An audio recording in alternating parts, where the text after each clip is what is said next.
I froze when my wife came home from work smelling of her boss's cologne and with kiss marks on her neck. It was a strong, masculine, invasive scent, one that I would never forget. A scent that stuck with me with the same weight as a sentence. She walked into the house as if nothing was out of place. She smiled. She hugged me. She pretended. The kiss she gave me tasted of guilt, but she swore I was imagining things. I asked her whose scent it was, and she just laughed, looking away and calling me paranoid. But there was something in her eyes that screamed for confession. Something silent, cynical, and deep, as if she had already given too much to turn back. Deep down, I already knew. Instinct does not scream for nothing. It burns inside like a hidden ember beneath the skin. But I wanted to believe it was an exaggeration. That maybe it was just tiredness, stress, or some irrelevant detail.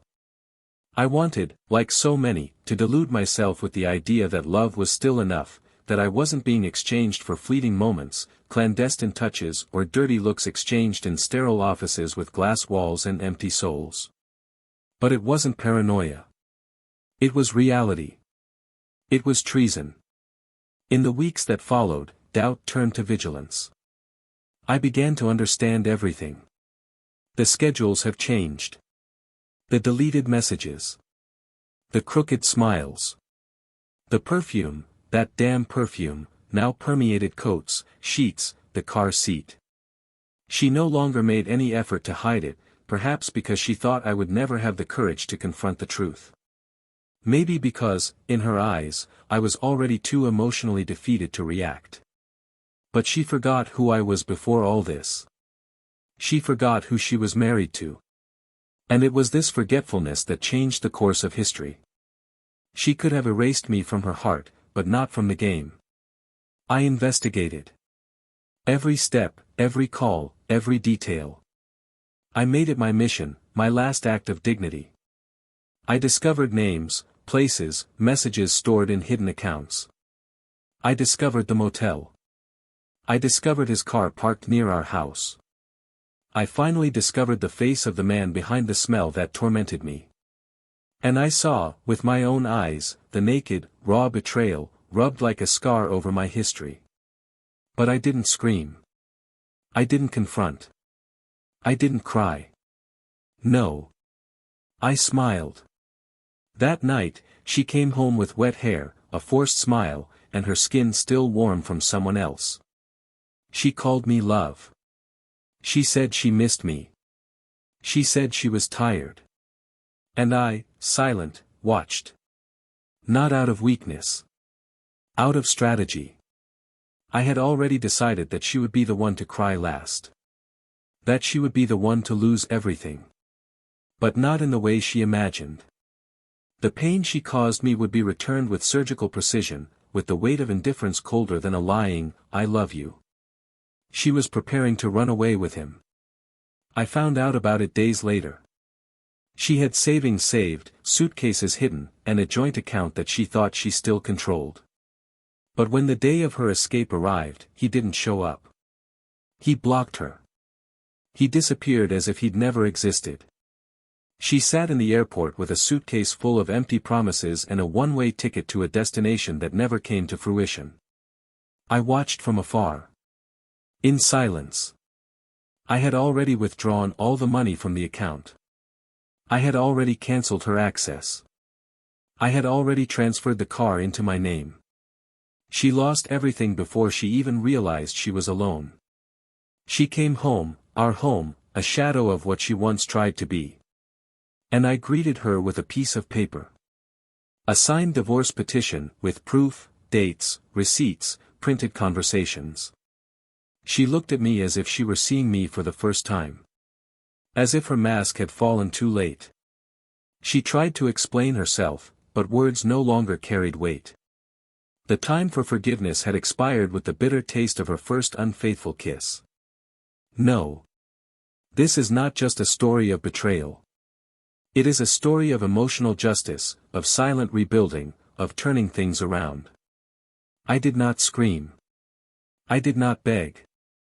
I let her watch her fall while I breathed again. And what happened to her afterward, when she tried to rebuild the house of cards she built with lies and broken promises, is something few could have imagined. Because true revenge is not in destroying someone with your own hands, but in allowing them to drown alone in the void they created. Now she tries to contact me. She calls. She sends messages. She writes letters that I never open.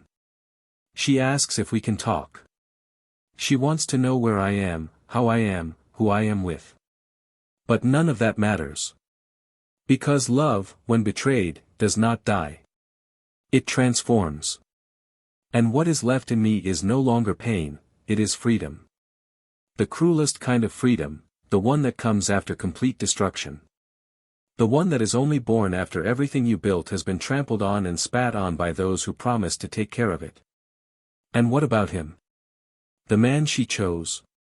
The one she would give up her entire life for. Well, he paid the price too. A price no one expected. And one that perhaps, to this day, she doesn't fully understand. But if she did, perhaps she would understand that, deep down, she was never loved by either of them. And that she was just a disposable piece in the game of someone who played much better than her. Now tell me, if you thought you knew what revenge was, are you ready to find out how I got divorced? Because this one nobody saw coming. Welcome to the channel. Here, we make it clear, we do not support, justify or romanticize cheating. All stories are fictional, but inspired by real situations, with a single purpose, show how betrayal destroys lives, corrodes homes and scars hearts forever. Get ready, what you're about to hear is shocking, emotionally intense and will shake up your certainties. Sit back. Take a deep breath. And be ready to dive into a story that you will never forget. Daniel and Laura's life seemed to follow the steady rhythm of a marriage built on care, silence, and a kind of mature admiration that didn't require daily declarations. They had been together for 12 years. It wasn't love at first sight, nor something overwhelming, but rather a relationship that grew over time, through small concessions, shared decisions, and gestures of complicity without witnesses. He was a systems analyst and she was an administrator at a large import company.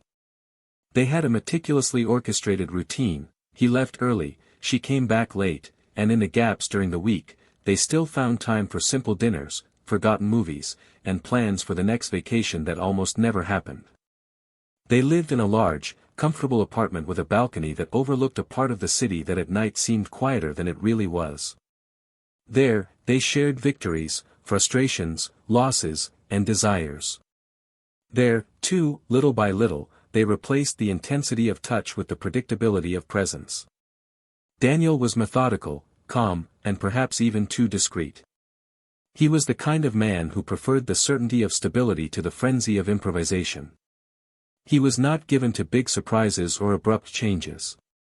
His love manifested itself in quiet actions, making Laura's coffee exactly how she liked it, taking care of her car without her asking, remembering important dates without needing reminders. Laura, on the other hand, was more intense, more dynamic, with a sense of independence that always set her apart, even when she tried to camouflage her ambitions behind the role of a devoted wife.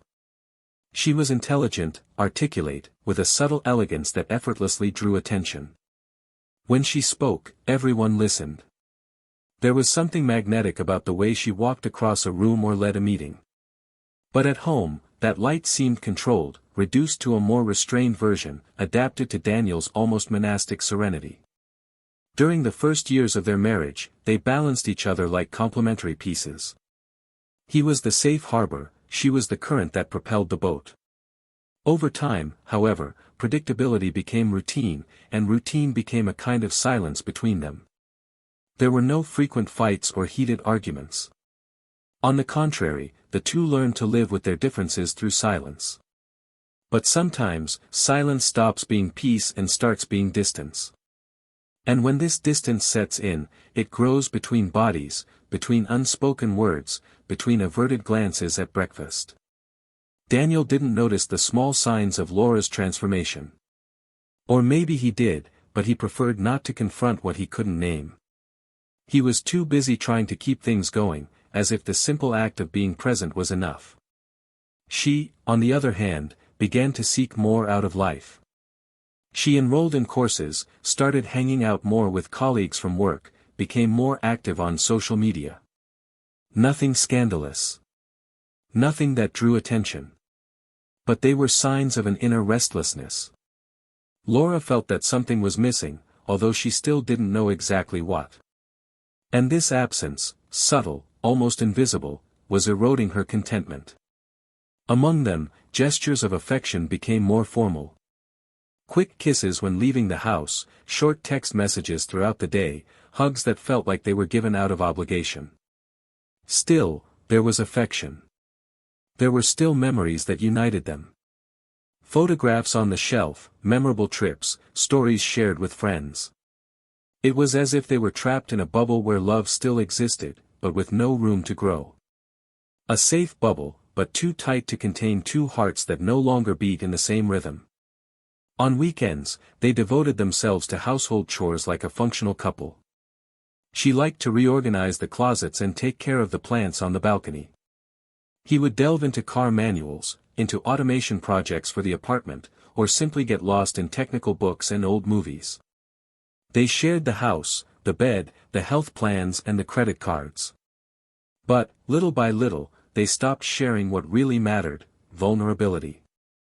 And when vulnerability disappears, it takes with it the intimacy that sustains any relationship that claims to be loving. Laura started working late. She was frequently promoted, praised in the company corridors, seen as a reference. And with that, she started arriving home too tired for long conversations. Daniel, for his part, didn't ask much. He respected her space, believing it was a form of love. And maybe it was. But it was a love that was no longer communicated. A love that was waiting. A love that did not dare. Despite this, there were times when everything seemed right. Like the nights they cooked together, or the lazy Sundays when they drank coffee on the porch reading different newspapers, exchanging a few words but in peace. These moments made Daniel believe that everything was fine, that what they were experiencing was the natural course of a long relationship. There was no shouting, no jealousy, no apparent betrayal. Just the passing of time, gently consuming the urgency of the beginning. But even what seems harmless can hide deep cracks. And Laura, increasingly connected to the outside world, began to distance herself from home emotionally. It was subtle. A delay here, a work trip there, a new friendship that wasn't accompanied by introductions. Daniel didn't suspect. Or maybe he didn't want to suspect. He believed in fidelity as a consequence of trust. And he believed that what united them was strong enough to withstand any crisis. They had no children. By choice. They wanted to first enjoy their freedom and youth, and then consolidate their careers. When they finally considered the idea, it no longer seemed to make sense. And that, in a way, kept them tied to each other even more intensely, as if the relationship were, in itself, their only joint creation. Laura said that everything was fine, that she was happy, that she didn't miss anything. Daniel believed. And I continued to believe even when her presence at home became more physical than emotional. He saw her, but she seemed to be somewhere else. She answered, but her mind seemed to wander far away. And every time he thought about asking what was going on, he gave up, convinced that it was just a phase, a natural tiredness of adult life. But tiredness isn't always just tiredness. Sometimes it's a disguised absence of feeling. Sometimes it's the beginning of a separation that has already decided where it's going. And Laura, without knowing exactly when or why, no longer saw Daniel with the same eyes. The man who had once made her laugh now seemed too serious. His silence, once comfortable, now weighed heavily. The predictability that was once security was now stagnation. And yet, she still stood there, as if waiting for something to pull her back. As if a part of her still wanted to feel what she once felt. Daniel, on the other hand, continued to pay attention to details. He noticed the new perfumes, the different clothes, the unusual sparkle in her eyes after certain days of work. But he never questioned her. He never confronted her. Maybe out of fear of what he would hear. Maybe because, deep down, he believed that true love could endure everything. Including doubt. The apartment remained intact. The photos were still in the same places. The sofa still bore the molds of both of them. The cupboard was still divided, the toothbrushes side by side. But the space between them grew. A space made of silence, of parallel routines, of glances that deviated more than they met. And in that space, slowly, a story was about to change forever. Without him knowing. Without her knowing how much it would still cost. Laura started arriving later. At first, it was just meetings that went on longer than planned, unusual traffic, an occasional happy hour with colleagues. Daniel would listen to her excuses with a calm nod, a light smile, and an automatic question about her day. He never insisted, never pressured, and perhaps that was why she felt so comfortable extending these absences. It was as if the absence of conflict had become a silent passport to unplanned freedom. Little by little, their dinners together became rarer. Their conversations became shorter. And their exchanges became more practical than affectionate. They still slept in the same bed, but with their bodies turned in opposite directions, like two strangers who happened to occupy the same space. Laura said she was exhausted. Daniel believed her. Or he preferred to believe her. What he didn't notice, at least not consciously, was the change in her eyes. There was no more sparkle, not even the haze of tenderness. There was absence. A kind of absence that can't be translated into words, but that feels like a heavy void between sentences. Laura, on the other hand, had her head somewhere else. Or maybe in another life. In the last 2 months, she seemed more alive, more vain, more interested in details that she used to neglect. She started wearing that sweet perfume that she saved for special occasions again, she started choosing clothes more carefully, and she even started exchanging messages on her cell phone with a discreet smile on her lips, the kind that disappears when she realizes she's being watched.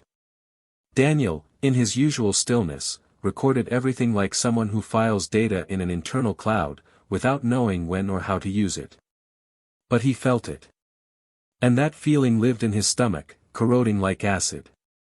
One night, when he got home early from work, Daniel found Laura in the shower, singing a song he didn't know.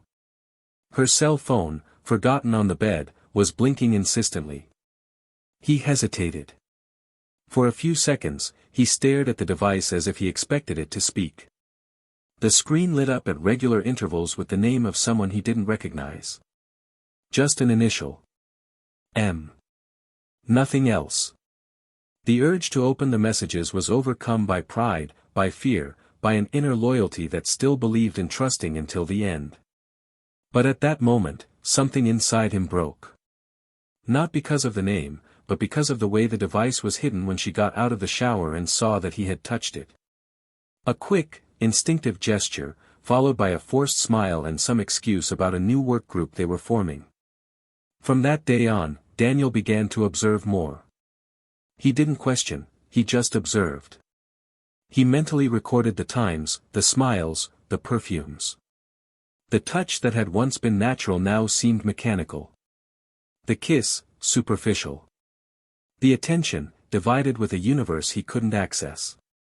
Laura seemed to be present only in body, with her mind floating somewhere he wasn't invited to enter.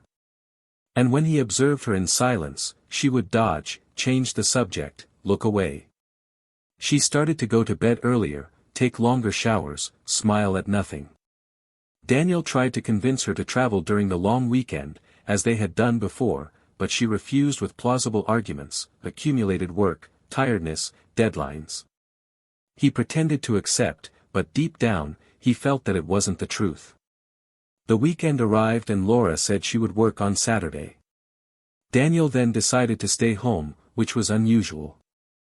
Normally, he would take the opportunity to visit his parents or take care of personal projects. But that Saturday, something kept him there. A premonition. A desire to be close by. And this desire was rewarded with the most uncomfortable of discoveries. Laura didn't go to work. She didn't take her laptop, she didn't get dressed up like she did for meetings.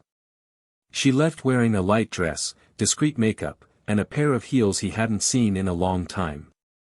She said she would be back in a few hours, but she didn't say where she was going. Daniel just nodded. And waited. She left at 10 o'clock. At 11:45, he left too. Without warning. He drove aimlessly for a few minutes until, on impulse, he decided to go back. As he approached the building, he saw a car he didn't recognize parked discreetly half a block away. He recognized Laura from afar, getting into the car. He kissed the man before opening the door. It wasn't a rushed kiss. It was a slow, intimate kiss, full of history. Daniel felt his stomach churn. That image was no longer a suspicion, it was confirmation. He didn't react impulsively. He didn't get out of the car. He didn't scream. He didn't cry. He just went back home. The silence that enveloped him there was different from all the others he had ever known. It was a cold, deserted silence, a silence that spoke louder than any confession. On the way back, he didn't think about revenge. Not at that moment. He thought about how he had gotten there. How gestures no longer had any weight. How time slipped through his fingers while he believed that love was enough to keep someone close. He thought about every dinner alone, every ignored message, every frustrated attempt at reconnection. He thought, above all, about her gaze, always so distant, and now explained. When she returned home, it was already night. She brought with her a strong and different aroma, a sparkle in her eyes that she tried to hide, an artificial smile that couldn't withstand the weight of Daniel's silent presence in the living room. He was sitting on the couch, with the TV off, no book in his hands. Just staring into space. She hesitated when she entered, as if expecting to be confronted. But he didn't say anything. He just greeted her with a low, hi, and went back to staring into space. She walked to her room, took a shower, and when she came out, she realized that he was still there. Motionless. Serene. As if he was waiting for something to reveal itself. In the following days, Laura tried to maintain normality. She made coffee, asked about the day, suggested delivery orders.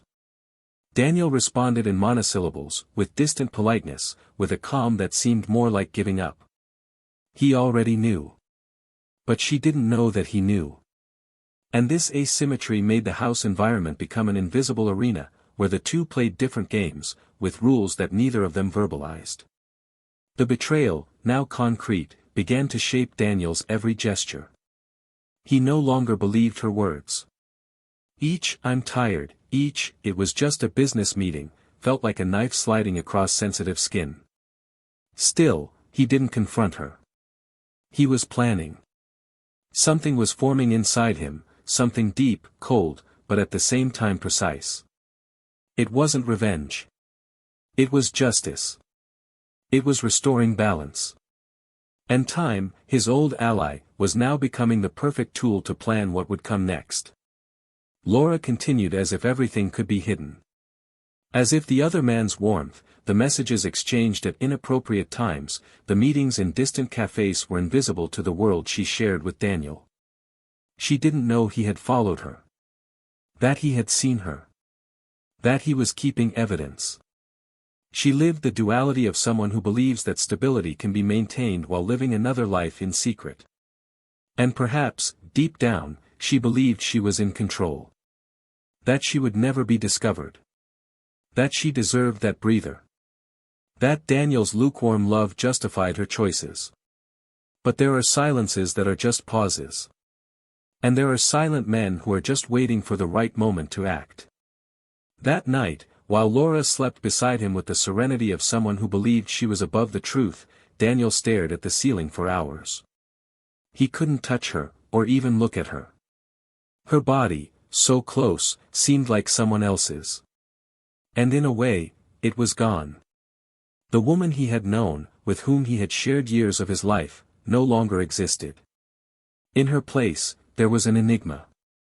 A figure who walked on lies, surrounded by shadows and false certainties. At dawn, he left the house before she woke up. And he didn't leave any notes. He didn't send any messages. He just went. Where to? She didn't know yet. But deep down, something in him was already moving. Something that she would soon know. Because, even though she thought she had control over everything, there was something he already knew. Something that, when revealed, would change absolutely everything. That morning, Laura woke up alone. Daniel's side of the bed still held a residual warmth, revealing that he had left early. The silence in the house was the same as always, but now it had a different texture, something that escaped the ordinary, as if the walls knew more than she did. She ran her hands through the sheets and got up with the haste of someone trying to avoid the uncomfortable thought that insisted on forming. When she reached the kitchen, there was a cup of freshly brewed coffee on the table and an envelope next to it. She hesitated. Her eyes stopped at the printed name. It was her name, in his handwriting. A chill ran down her spine. She opened it carefully and found only one sentence: "Today is the day you will see what I have become after everything you have done." No signature. No direct threat. Just a sentence that seemed heavier than any accusation. The coffee was cooling before her eyes and, for the first time in weeks, she felt afraid. Meanwhile, Daniel walked the streets already knowing exactly what he would do. In the last few days, he had planned everything with meticulous precision. Every step, every detail, every contact made in silence. The betrayal had left a wound, but the cold contempt that came afterward changed him completely. He didn't just want to separate. He wanted her to feel the weight of her own choice, to carry on her shoulders the emptiness of what she had destroyed without warning. It wasn't about revenge. It was about closure. About emotional justice. About returning, with the same intensity, the hole she had dug between them. Laura spent the day in a state of alert. He tried calling Daniel, but the calls went straight to voicemail. She sent him short messages, asking where he was, if he was okay, if they had fought, even though they had never technically fought in a suit. No response. At work, he sat in front of the computer but couldn't concentrate. He reread the sentence on the note more than 20 times, trying to decipher what it meant. At the end of the day, he got in his car and drove straight home, his heart racing, as if he knew something definitive was about to happen. And it was. When she opened the apartment door, she was surprised by something she hadn't expected. There were no bags packed, no furniture missing. Everything looked the same, except for an envelope left in the center of the room. Inside it, a letter. Not just any letter. An official divorce summons, accompanied by copies of bank statements, call logs, screenshots of conversations, and photos she never imagined anyone could have taken. Photos of her with Marcos. Photos in the car, in the restaurant, at the hotel door. No captions. No notes. Just evidence. Proof. Raw reality. Laura felt her legs weaken. She sat on the floor and remained there for minutes, trying to absorb what was happening. Her fingers trembled as she reread each page. A feeling of exposure gnawed at her insides, as if she had been stripped naked in a public square. It was then that she heard the door open. Daniel came in with a blank look, no anger, no hurry. Just firm.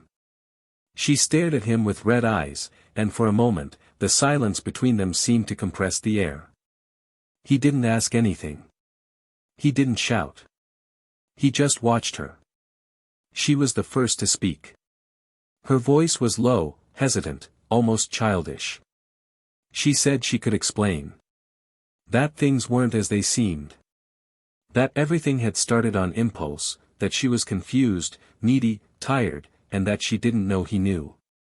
Daniel smiled bitterly, without showing his teeth. He said she could save the explanations for the lawyer. That the only thing he wanted to hear from her was the naked and simple truth.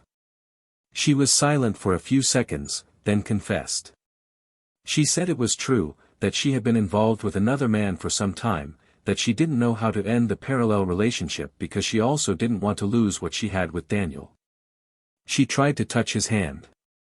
He pulled away. She started to cry, a sincere, confused cry, like someone who realizes too late what they did. She asked for forgiveness.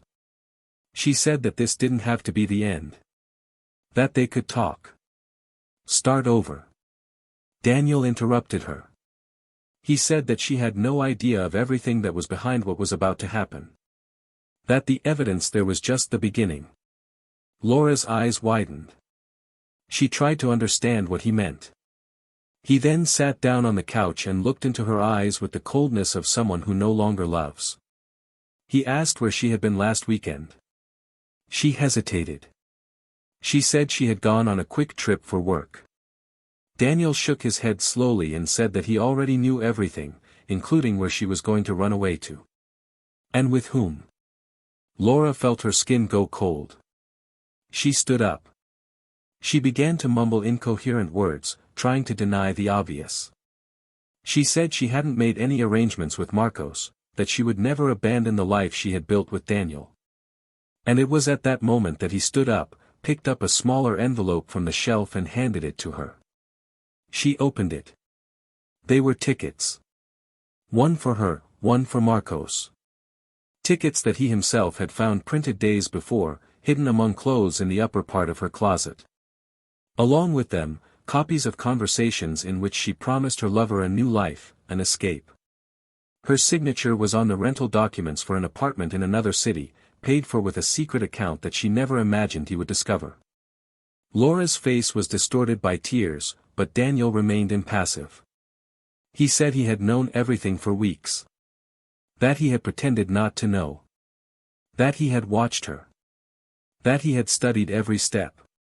And that the worst part was not the betrayal, but the fact that she had planned to leave without even looking back.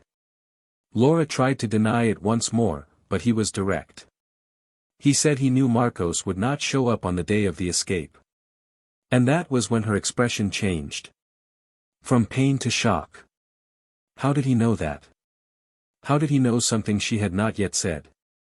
Daniel then told her something she never expected to hear. That he had contacted Marcos days before the planned trip. He used a different number and a fake email. He pretended to be someone else. He told him that Laura had confessed everything, that their relationship had been discovered and that they were about to be exposed publicly.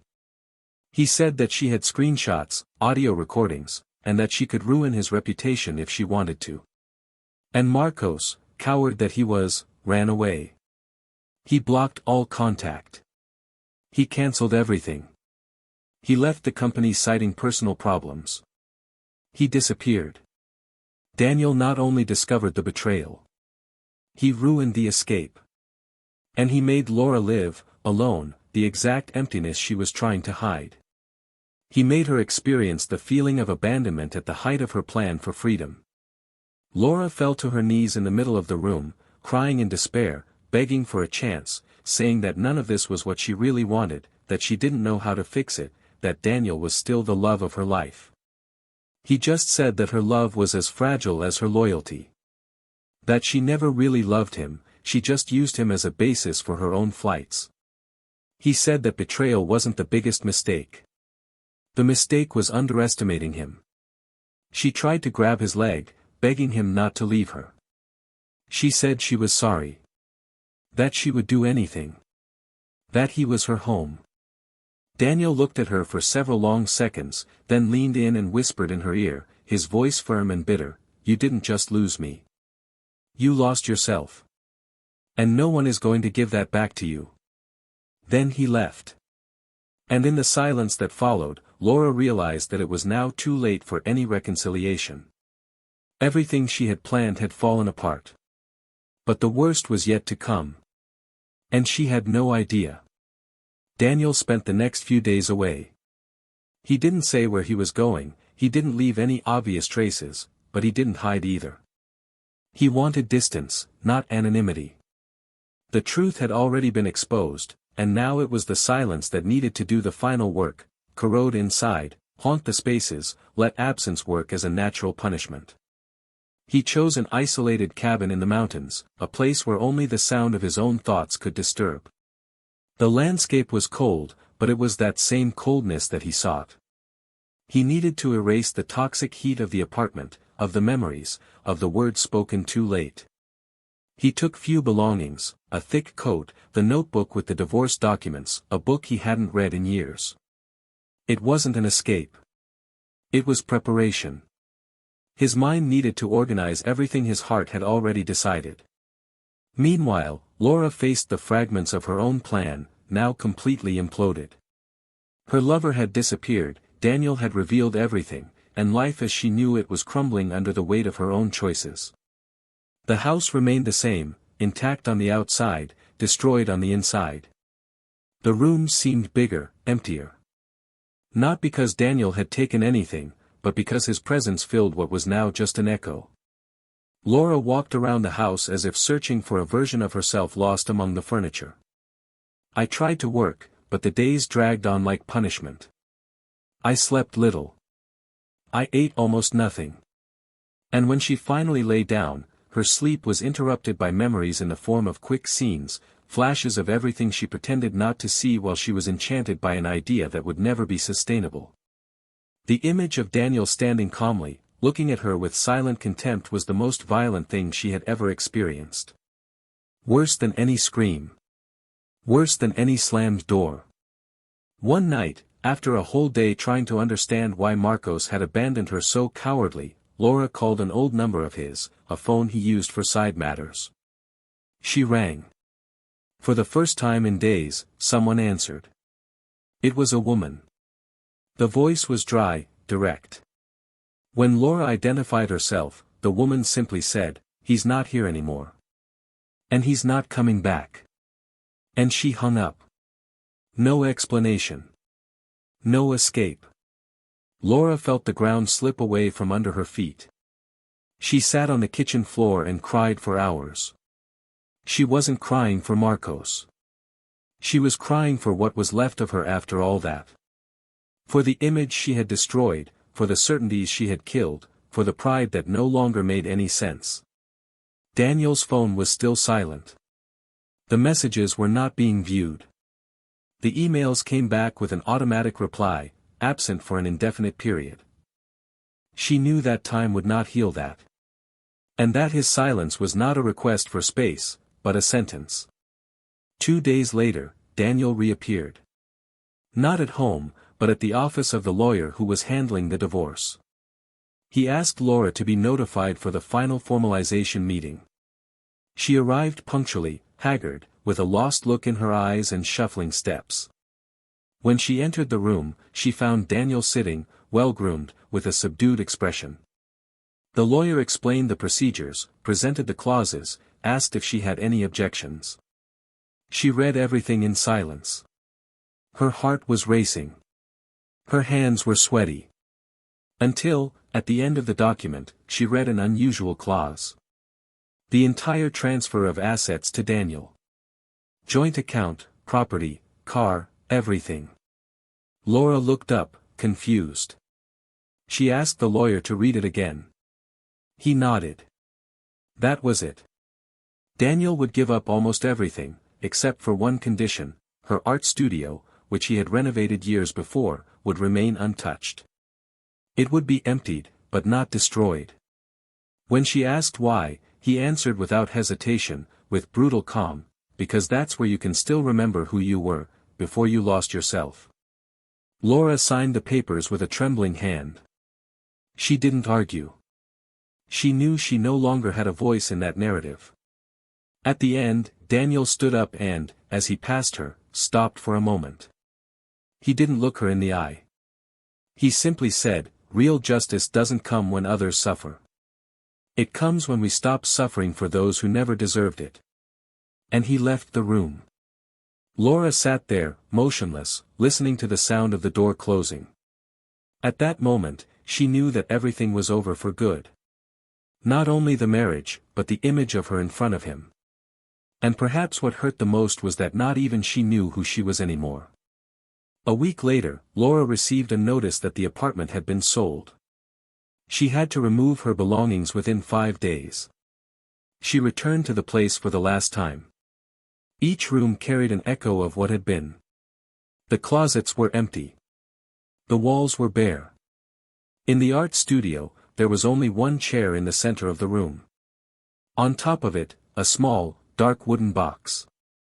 Inside the box were old photos, letters she had written but never sent, small objects he had carefully kept over the years.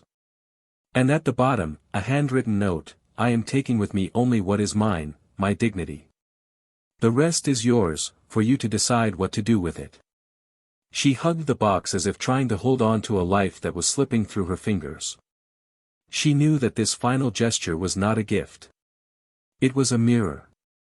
In the months that followed, life went on, as it always does, but never the same. Laura moved to a smaller apartment. She changed jobs. She cut her hair. She tried to rebuild herself. But there was something that would not return. The lightness. The confidence. The direct gaze into the mirror. She missed Daniel not as a husband, but as a presence. As a reference for what was right. She never heard from Marcos again. She found out, through mutual acquaintances, that he had moved to another country after quitting his job and selling everything. She never heard his name again. She never looked for him again.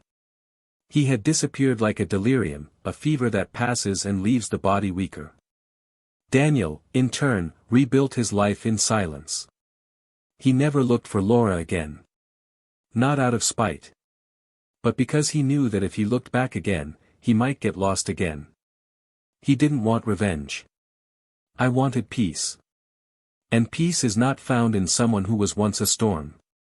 He reconnected with old people, re-established family ties, and went back to running in the park, which he had avoided since the separation. He felt lighter. Not happy, not yet. But whole. He met a woman at a photography class months later. The kind of woman who didn't arouse euphoria, but curiosity. And this time, he wasn't looking for passion. I was looking for presence. And little by little, she also started looking for him. Nothing intense, nothing hasty. A conversation, a coffee, a smile that didn't cost anything. Laura found out about it from a third party. A mutual friend mentioned that she had seen him with someone. She said he looked different. More alive. She just smiled, not knowing how to react. She couldn't feel jealous. She no longer had that right. But she felt it.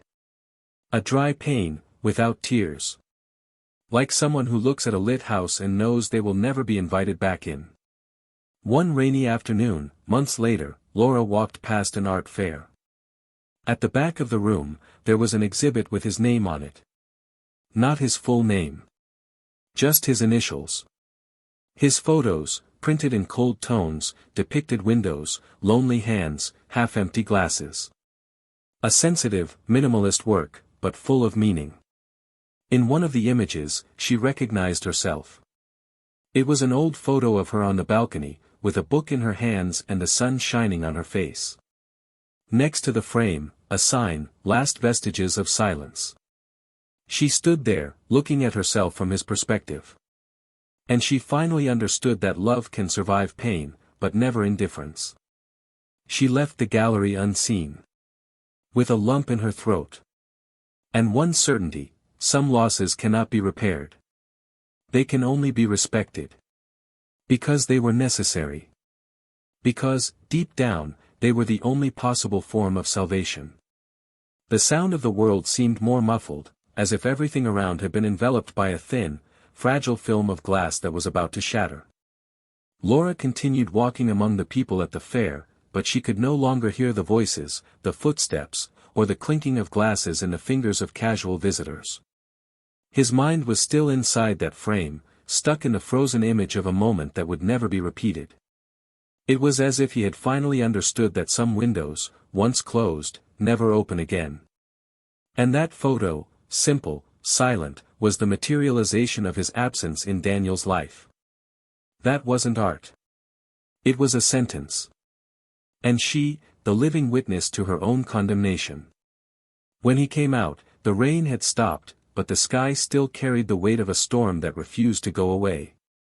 Laura walked to the car and stayed inside for long minutes without turning on the engine. She felt exhausted, but not physically.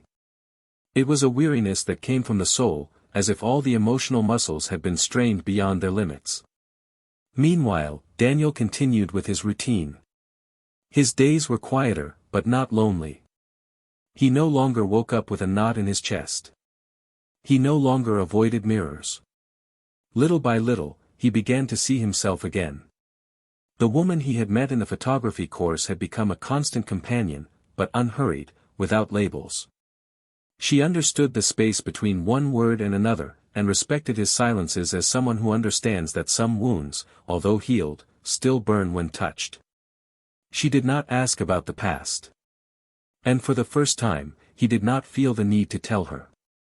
It was a light coexistence, without ghosts between bodies. There were still nights when he woke up with the weight of old memories, but he no longer felt like going back. And that said it all. True closure does not happen with the end of a conversation, but on the day when looking back no longer awakens any desire to return. Laura, for her part, was trying to find some way of rebuilding. He tried therapy, read books about guilt and forgiveness, took courses that he never finished. Sometimes I would lie there for hours staring at the ceiling, reviewing the moments when I could have chosen differently. The cruelest thing was not the mistake. It was the realization that she had ignored all the signs. She was not seduced. It was active. Made decisions. And now, all he had left was to live with the echo of those choices. She went back to painting, even if without inspiration. At first, his paintings were confusing, aggressive, full of colors that clashed like the feelings he carried. Little by little, he found some delicacy. Not to forgive yourself, but to survive. One day, as she was leaving the market, Laura met a couple who had been close to her and Daniel. They smiled with that awkward smile of someone who doesn't know exactly how to act when faced with someone who has fallen from moral disgrace. They talked for a few minutes, and during the conversation, one detail stood out. The couple mentioned that Daniel was participating in a joint exhibition in another city and that his work had caught the attention of an important curator. Laura smiled, even though it hurt inside. It wasn't envy. It was longing for what could have been if she had chosen to stay. She thanked them for the information and said goodbye. In the car, she allowed herself to cry silently. It was no longer for Daniel, but for herself. For all the versions of herself that she had abandoned in the name of a passing desire. She missed being a woman who deserved pride. She missed being someone who inspired confidence. The following week, while she was organizing her paintings in a small neighborhood gallery, she was approached by an older, elegant woman with a firm voice. She praised her work, especially a painting that depicted a female body wrapped in black paint dripping onto the floor. She said that the image conveyed pain, but also dignity. Laura smiled, thanked her, and, on impulse, asked if she had ever felt guilty about something irreversible. The woman answered without hesitation that she had. And that the hardest thing, sometimes, was not dealing with regret, but with the certainty that no matter how much we improve later, some people will always see us as we were at our worst. Laura remained silent, feeling the weight of the truth sink into her chest. And then she realized that she was trying to change herself to prove something to someone who had already turned the page. When, in fact, she needed to change for herself. For no one else. Daniel continued his healing process steadily. He accepted an invitation to give a short talk on emotional photography at a cultural event and, at the end, was approached by young aspiring artists who wanted to understand how he translated pain into images without appearing bitter. He replied that pain is a place like any other. The secret was not to take up residence there. The woman who now frequented his days, whose name he still kept away from public engagements, watched from afar with silent admiration. She knew that Daniel still carried fragments of a dense history, but she never pressured him to transform it into something he was not ready to be. The time between them was light and precisely for that reason, healing. Months passed, and Laura's studio, the same one that Daniel had left untouched, became her refuge. It was there that she allowed herself to be true, without having to maintain any appearance. She painted, wrote, sometimes cried in front of a blank canvas. One day, when opening an old box of papers, she found a letter that she had never sent to Daniel. She reread it with eyes from now on, words written by a woman who no longer existed. She thought about sending it again. She thought about looking for him, telling him that she was proud of his journey, that she admired him. But something made her stop. It wouldn't be fair to him. It wouldn't be fair to herself. Time had done its work. And she finally understood that some doors should not be reopened. Even if they still hold warmth on the other side. One late afternoon, as Laura was finishing a painting, she heard a soft knock on the studio door. It was a neighbor, new to the building, with a boy by the hand. The boy stared at the paintings for several seconds, and then asked if she could teach someone to draw like that. Laura smiled and said yes. She didn't know if he would come back, but at that moment she felt something she hadn't felt in a long time, usefulness. It was small, almost imperceptible, but genuine. And perhaps this was the first step towards rebuilding something that could, in time, become whole again. Daniel, in another corner of the city, watched the sunset next to the woman who was now part of his days. She rested her head on his shoulder and talked about an exhibition she wanted to visit. He listened attentively, but his eyes were fixed on the horizon. There was serenity on her face, and a kind of peace that could not be explained, only recognized. The absence of pain was no longer a novelty. The future was no longer a cloudy road. It was a new path. And he finally felt ready to walk it without carrying the wreckage of before. There were still unanswered questions, memories that insisted on surfacing on specific days, smells that took him back for a few moments. But they were no longer threats. They were just traces of a story that had served its purpose. A story that, although marked by pain, gave him the opportunity to reinvent himself. And unlike Laura, he no longer had to look back with regret. Only with respect to one's own trajectory. Because in the end, it was precisely in the fall that he found the impetus to rise. And climb, this time, with firm feet and a free heart. The city was beginning to prepare for winter, and the air carried with it a certain silent melancholy, the kind that infiltrates without asking permission into the small gestures of everyday life.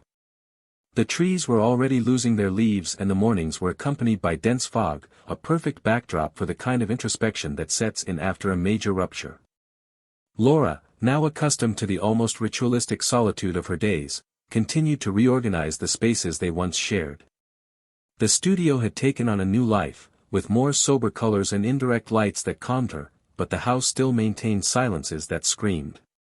Even though she had left the apartment where they lived, she seemed to carry a piece of him inside her, as if the physical structure had dissolved, but the emotional corridors still existed in her mind. I no longer looked for Daniel on every corner, nor did I wait for messages that would never come, but a kind of invisible presence hovered, alive in each new attempt at reinvention. On a Thursday afternoon, while she was organizing her paintings for a community event, Laura was surprised by an unexpected phone call. It was from Miriam, an old friend, someone who had naturally distanced herself after the breakup. Her voice sounded cautious, as if she were measuring each word before offering it.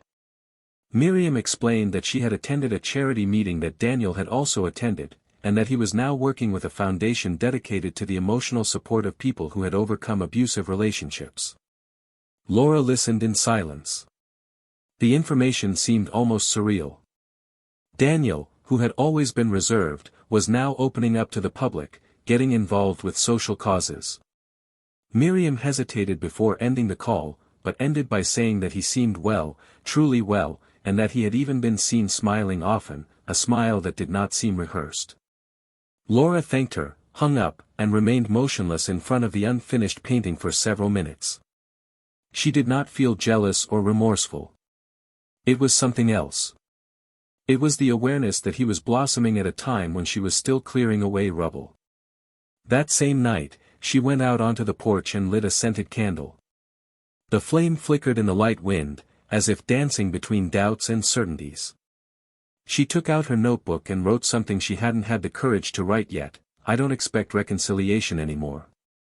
I just hope he's happy, even if I'm never a part of it again. She closed the notebook, took a deep breath, and understood that this might be the real beginning of a new beginning. Not when he walked out the door. Not when the papers were signed. But now, in that intimate moment when acceptance finally found shelter. On the other side of the city, Daniel was getting ready for another intense week of volunteer work. The experience of hearing other people's stories, of recognizing similar pains told by other voices, had transformed him more than he had expected. The woman who accompanied him, Sophia, was also part of the foundation. She was a psychologist, discreet, but with an energy that illuminated even without meaning to. They were not living a movie romance, but there was something deeply healthy in the exchange they cultivated. Spontaneous laughter, respectful silences, light touches that said more than words. One afternoon, while they were organizing a lecture, she looked at him for a longer time and said sincerely, "Have you ever noticed how your pain has become a bridge to other people?" Daniel did not answer right away. But that phrase resonated. He, who for so long believed he was just recovering, now saw that he was also healing. Not only himself, but others. This made him feel whole. The following week, Laura was invited to teach an art workshop at the school where the neighbor's boy studied. She arrived with her paints, brushes, and some blank sheets of paper, without any great expectations. But when she saw the attentive eyes of the children, she felt something she hadn't felt in a long time: lightness. A girl with big eyes raised her hand in the middle of the class and asked if she could draw love. Laura smiled, hesitated for a second, and replied that love is not drawn with perfect shapes, but with everything we can't hide. And then she showed how the colors blended when they were allowed to touch each other without resistance. At the end of the class, she sat down on the bench in the square in front of the school and cried, not out of sadness, but out of relief. For the first time in months, she had taught something that she also needed to learn. The weeks went by. On one of the coldest days of the month, Laura received a message from Sophia. It wasn't intentional. It was an automatic forwarding of a foundation campaign that had been shared in open dissemination groups. When she clicked on the link, she saw a short video in which Daniel talked about starting over. His face was softer. The voice, firmer. He was talking about forgiveness, but not the kind you offer to another. The kind that gives to himself. She watched the video 4 times in a row. Not because I expected some hidden message. But because there, in those words, was the most mature and distant version of that man who once shared his days. And she, even from a distance, felt proud. The following Sunday, Laura decided to visit the contemporary art exhibition that was touring the city. She walked among the works, analyzing the lines with renewed attention. She stopped in front of an installation that consisted of pieces of broken mirrors hanging from copper wires. The explanation next to it said, "The reflection that remains after the mistake." Laura stood there for a long time. And she realized that she no longer felt ashamed of her reflection. She felt humanity. She was finally stopping hating herself. As she left the exhibition, she stopped at the museum cafe and, looking out onto the sidewalk, saw Sophia passing by on the other side of the street, talking on the phone. They glanced at each other briefly. Sophia recognized Laura and waved politely, calmly. There was no tension. There was no dispute. Just 2 universes that crossed paths for a few seconds and then continued on their course. Laura returned the gesture and, for the first time, felt that she could look at everything without pain. On a particularly starry night, Daniel and Sophia were on the balcony of their new apartment. They shared a glass of wine, laughing at something silly he had said. She rested her head on his shoulder and talked about a trip she wanted to take. Italy. It had always been a dream of hers. He said he had never been. And then she asked if he would go with her. Daniel looked up at the sky, thought for a moment, and replied with a smile, "This time, I think I will." The answer was simple, but it carried the weight of everything he had been through to be able to say it truthfully. It was the yes of someone who had once said yes to things that had destroyed him. Now, he was learning to say yes to things that would rebuild him. And while this new life unfolded, Laura walked down a quiet street, a canvas under her arm. She was going to participate in a group show of emerging artists. She no longer presented herself as someone who was trying to forget the past. Now, she was just an artist. A painter. An instructor. A woman. And that was enough. On the invitation to the show, next to her name, she wrote a sentence: "Sometimes, what destroys us is not what is taken from us, but what shows us who we really are."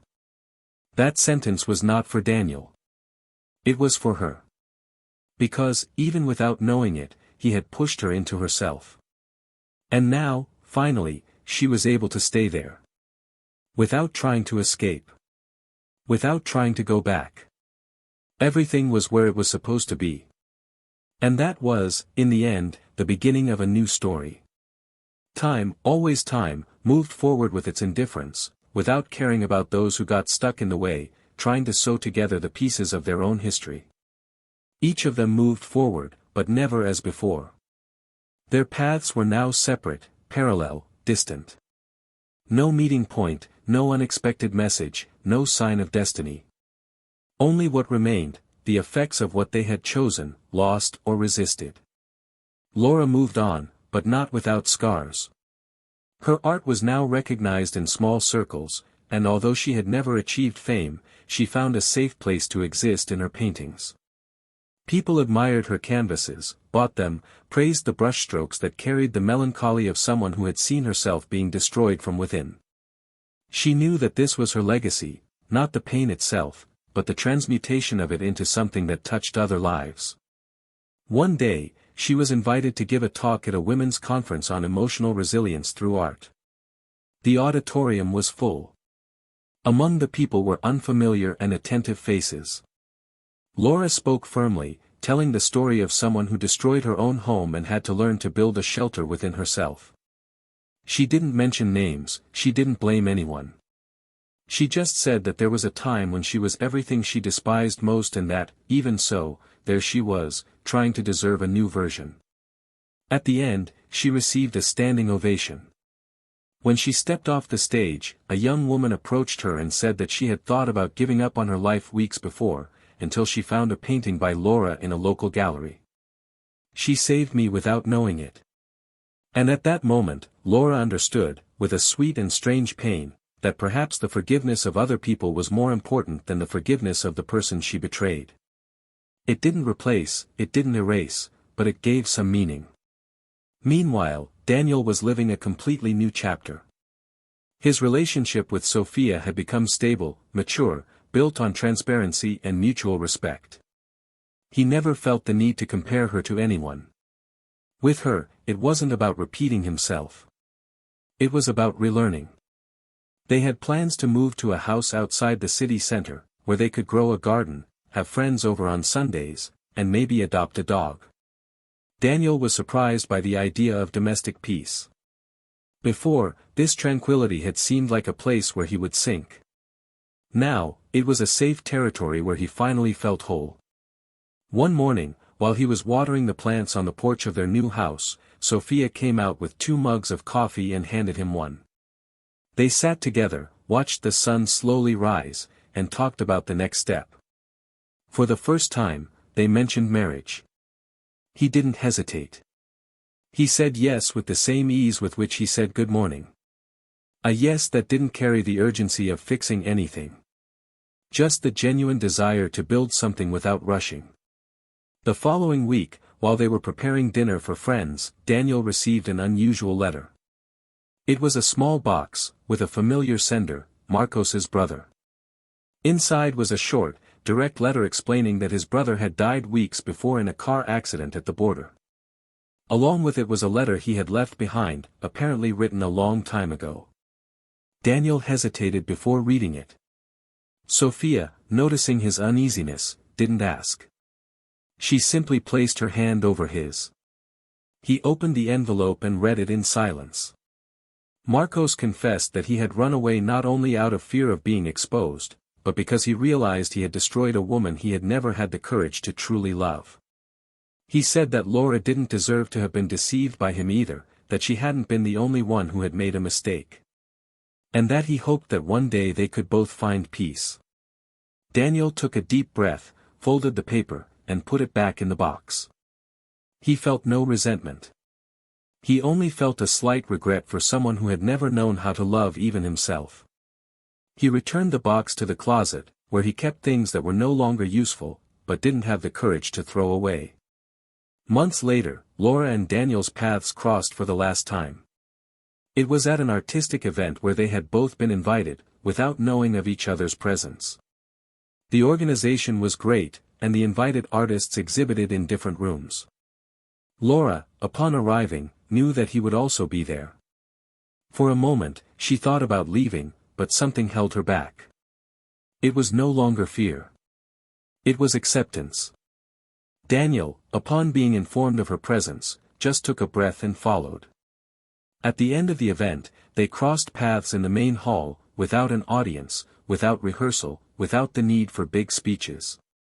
She saw him first.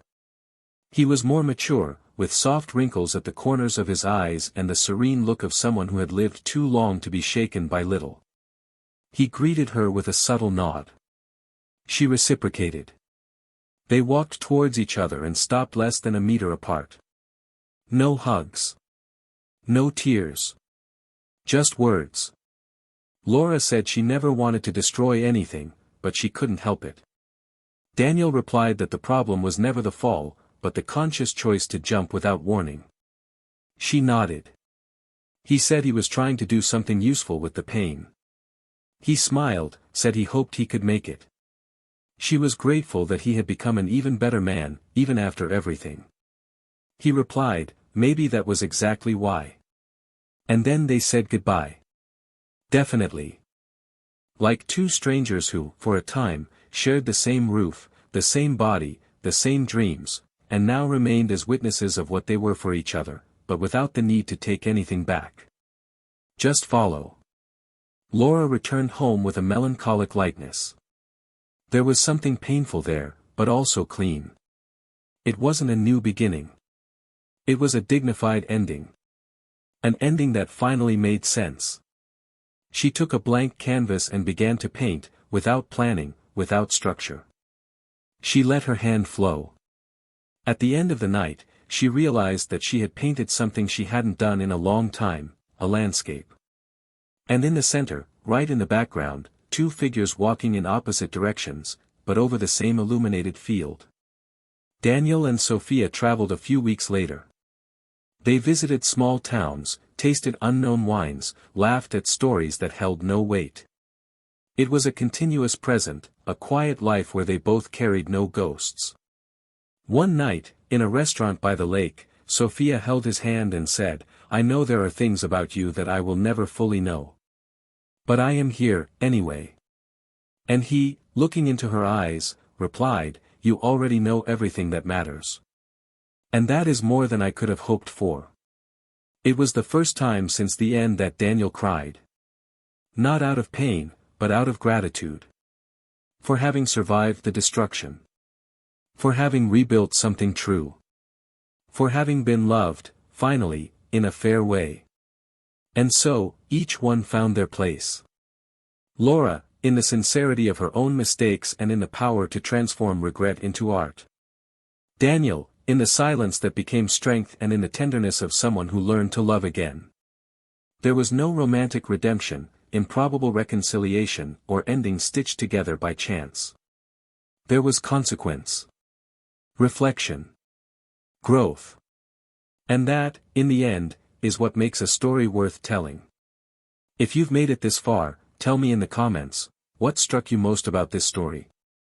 Which character did you understand the most? And what action would you never have taken? Don't forget to subscribe to the channel for more real, intense and impactful stories like this one.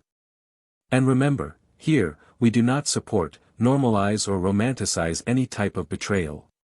What we do is show, through fiction, how the truth can hurt, but also free. Until next time.